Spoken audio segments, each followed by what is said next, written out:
안녕하세요. 세상 돌아보기입니다. 오늘은 자갈치 시장 어원 한번 알아보겠습니다. 자갈치 시장 사진입니다. 제가 중학교, 고등학교 시절을 부산에서 보냈기 때문에 이 사진만 봐도 좀 정겹네요. 이게 요즘 자갈치 시장에 이게 뭐라고 할까? 슬로건이라고 합니다. 오이소, 보이소, 사이소. 네, 이 부산 자갈치 시장입니다. 자, 그럼 본격적으로 자갈치 어원 한번 탐방해 보겠습니다. 첫 번째 어원 1. 이건 부산광역시에서 이야기하는 자갈치 어원입니다. 자갈치 근처에 예전에는 그 개천이 하나 흐르고 있었는데 그 개천 이름이 보수천이었다. 부산의 보수동이라고 있습니다. 그거하고 상관이 있는 것 같아요.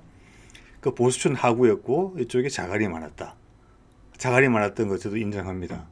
뭐 지금 가서는 자갈이 전혀 보이진 않지만 태종대나 그 남해안가를 보면은 둥글둥글한 이 큰 자갈들이 많이 유명하죠. 많이 있고 보기도 참 좋습니다. 그래서 몽돌이라고 불리고 몽돌 해변이라는 이름을 가진 것도 뭐 군데군데 많이 있습니다. 요즘은 거의 뭐 일반 명사처럼 쓰이더라고요. 몽돌 해변이라는 뜻이, 몽돌이라는 것이. 어쨌거나 그 자갈이 많았다. 이곳에 자연스레 이제 어시장이 생겼다. 시장이 있었다. 여기는 이제 좀 영세한 어부들이 뭐 이 근처에 모여들어서 그 근처에 아마 공식적인 시장들이 들어섰었나 봐요. 공식적으로 수산물 거래하는. 그래서 그 옆에 그 대규모로 생산하지 못하는 영세 어민들이 모여서 자연스럽게 이 자갈밭에 시장이 서기 시작했다. 그래서 자연스럽게 자갈이 많은 곳에서 벌어진 시장이라 자갈치 시장으로 불리기 시작했다. 이게 이제 부산시 광역시의 사회가 소개한 자료에 나오는 그런 이야기입니다. 그래서 여기 보면 이제 자갈치인데 자갈까지는 이제 자연스럽게 이해가 돼요. 그러면 제가 봤을 때는 그냥 자갈시장 이래도 될 것 같고 자갈의시장 이렇게 해도 될 것 같고 또 그 당시 남해에서 그런 이름을 많이 붙였기 때문에 그 자갈을 몽돌이라고 불렀단 말입니다. 자갈보다는 국조 한 이 정도 되죠. 자갈은 뭐 이런 거고 몽돌은 한 이만합니다.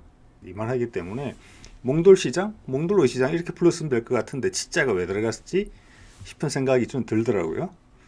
그래서 그 해석이 조금 이렇게 설명하고 있어요. 자갈밭에다가 한자로 처자가 붙거나 뭐 부산시 이야기에서는 처자가 붙어서 그게 이제 뭐 사투리 발음상 자갈처에서 자갈치가 됐다 싶은데 이렇게 설명을 하는데 그 영세 상인들이 이런 한자를 썼을까 싶은 생각도 들고 또 자갈처에서 자갈치가 됐다는 거 전환이 조금 어색한지 그 자갈밭 뒤에 언덕배기가 있는데 그 언덕배기 고개를 고개 치자를 써서 치라고 불렀다. 예. 근데 거기는 이제 뒷산이고 시장이 쓰는 곳은 아닌데 어쨌거나 그래서 자갈치가 됐다 이런 주장도 있는 것 같습니다. 그래서 조금 고개를 저한테는 100% 이렇게 그래 그 말이 맞네 이런 생각까지는 안 드는 그런 해석이 되겠습니다. 자, 두 번째는 이게 제가 자갈치 어원이 뭘까라고 궁금했을 때 제일 먼저 들었던 생각이거든요. 물고기 이름을 따서 지었구나. 자갈치? 갈치는 뭐 흔한 생선이지 않습니까? 그래서 잔갈치다. 자갈치란 말이 있을 것 같다. 예. 뭐 치자 돌림에 물고기는 너무나 많죠. 가물치, 쥐치, 뭐 꽁치, 멸치, 넙치 기타 등등. 우리나라 물고기 이름 중에 800여 종을 분석해 봤더니 치자로 끝나는 이름이 제일 많았다고 합니다. 그래서 자갈치란 생선이 있었나 보다 싶어서 제가 찾아봤습니다. 있긴 있더라고요. 찾아봤더니. 근데 얘가 아마 길이가 10cm 정도니까 갈치보다 좀 작고 모양도 갈치랑 비슷하고 그러니까 은빛이 좀 나지 않습니까? 그래서 자갈치라고 이름이 붙인 것 같은데 이 녀석이 보면 심해어예요. 심해어. 그러니까 인터넷에 검색을 해도 사진이 이게 그 유일한 사진입니다. 제가 발견한 사진이 드물 정도로 귀한 몸이더라고요. 이 친구가 뭐 일단 심해요. 잘 보기 어렵지 않습니까? 자, 그러면 여기까지 이제 이런 파악하고 난 뒤에 생각을 해보면 이렇게 자주 잡히지도 않는 이런 생선 이름을 가지고 그 시장을 열었던 어민들이 자갈치라는 이름을 붙이지는 않았을 것 같다는 생각이 강하게 들거든요. 네. 그래서 이번에 이제 세 번째 어원으로 한번 넘어가 봅니다. 아까 잠깐 말씀드린 외래어이죠. 자, 이거는 몽골 쪽에서 지금 들어와서 우리 한국에서 생활하시는 분들이 몇 번 언급하는 걸 제가 들은 바가 있습니다. 몽골어로 자가스가 물고기입니다. 치 하면 저희들 알지 않습니까? 누르하치, 다루가치, 갑바치 등등에 나오는 치자 뭐뭐뭐 하는 사람이죠. 네. 그래서 아직도 그 말이 몽골에서는 칭이라고 쓰이는 모양인데, 그래서 자가스 물고기 더하기 뭐뭐 하는 사람 해서 자가스칭, 이 어부라는 뜻으로 쓰인다고 합니다.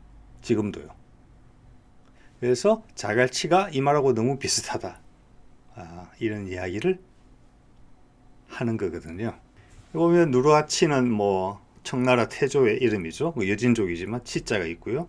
다루가치는 우리가 이제 원나라 몽골 침입을 받았을 때 이제 우리 한국 아마 담당관이라고 해야 될까요? 그 사람이 그 사람의 이게 뭐랄까 관직명이 다루가치인 걸로 제가 기억이 나고요. 갑바치는 이게 이제 가죽 공예 가죽 수공업자, 수공 기술자를 뜻하는 건데, 여기서 바치, 이 바치 자체가 우리 공인 그런 수공업자를 뜻하는 단어다 이렇게 일단 되어 있기 때문에 바치까지 뽑아봤어요. 근데 치 상관이 있다고 봅니다. 제가 한 20대 전까지만 하더라도 일상 대화에서 이 치가 저 치가요, 뭐 이렇게 사람을 지칭할 때 치자를 쓰는 경우가 조금 있었습니다. 약간 언짢을 때 이제 주로 썼던 표현입니다. 여러분도 아마 들어보신 분이 계셨을 겁니다. 자, 그러고 보면 우리나라에서 그런 상황에서 쓰는 말이 많습니다. 이자야 뭐 가장 일반적으로 쓰는 말이죠. 이가, 그이가, 뭐 저이가 이런 표현. 그리고 이놈, 저놈, 이 녀석, 저 녀석. 그다음 이자가, 저자가 할 때 자자는 아무래도 한자에서 온 것 같습니다. 그리고 조금 전에 말씀드린 치. 자, 그래서 자가스치 이렇게 발음됐을 가능성이 크거든요. 그것도 현대 몽골이니까. 예. 그래서 우리가 원나라 때 몽골에 이제 지배를 받아서 몽골하고 이제 고려시대죠, 연합해서 일본을 침공하기까지 했지 않습니까? 그래서 통치를 받았고, 그 당시 이제 원나라 문화들, 몽골이 세웠던 원나라 문화가 우리한테 좀 들어왔다. 그래서 이 치자도 고려 상류층들이 몽골 문화를 쫓아가는 그런 유행이 있었다. 그래서 치자도 그때 들어왔다 라는 것들이 통술로 지금 이해되고 있는 것이거든요.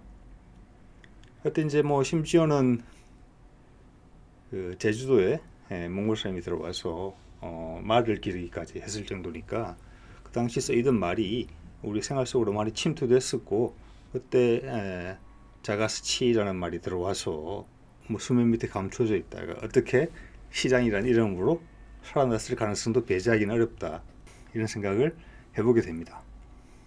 그래서 이제 몽골 이야기가 나와서 말인데, 몽골 하면 떠오르는 사람이 있습니다. 바보온달, 삼국사기에 나오는 사람이죠. 고구려 시대에 바보온달로 불렸고 가난했고, 그래서 어머니를 혼자 모시고 살다가 평강공주의 남편이 된 사람이죠. 그래서 이 몽골 온달이라는 이름이 몽골에서는 흔한 이름이다. 그래서 바보온달이 몽골 사람이다, 이런 주장이 있습니다.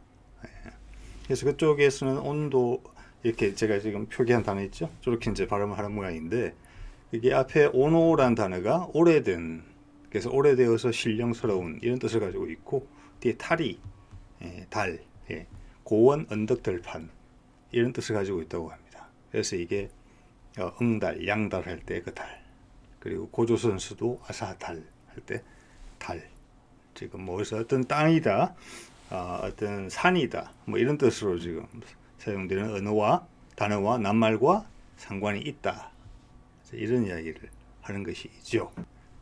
그래서 그 당시에 온달은 중앙아시아 쪽 몽골 출신이다. 그 당시 고구려는 여러 부족들의 연합체적인 성격을 크게 띠고 있었기 때문에 온달이라는 이름을 가진 자가 몽골에서 들어와서 고구려에 정착해서 살았다, 이렇게 봐도 하등 이상할 이유가 없는 부분이라고 하겠습니다. 근데 여기서 하나 더 재밌는 것은 뭐냐면 바보온달이라고 되어 있고, 삼국사기에는 이렇게 되어 있습니다. 사람들이 이 온달을 바보 온달이라고 불렀다. 그러면서 우온달이라고 했어요. 근데 이 우온달에 대해서 바보 같은 온달, 바보 온달 놀리기 위한 바보자가 아니라 이 사람의 이름 자체가 아예 바보 온달이 아니었나, 이런 재밌는 주장이 있더라고요. 그 말이 뭐냐면은 몽골에서 이름을 지을 때도 우리도 개똥이 돌쇠 귀한 자식 이름을 아주 허접하게 짓는 경우가 많지 않습니까? 즉 귀신, 액을 피하기 위해서 그렇게 짓습니다. 몽골에도 같은 문화가 있대요. 아주 귀한 자식들을 이름을 귀신이 찾지 못하게 아주 상스럽고 흔한 이름을 지어서 귀신이 그 귀함을 못 느끼게, 그래서 시샘을 하지 못하도록 이름을 짓는 풍습이 있다고 합니다. 우리 문화랑 같죠. 그렇기 때문에 온달의 원 이름이 온달이 아니라 바보 온달이었다는 주장을 하는 것이죠. 자, 오늘은 자갈치에서 시작해서 바보 온달 이야기까지 해봤습니다. 자, 오늘 여기까지 하겠습니다. 고맙습니다.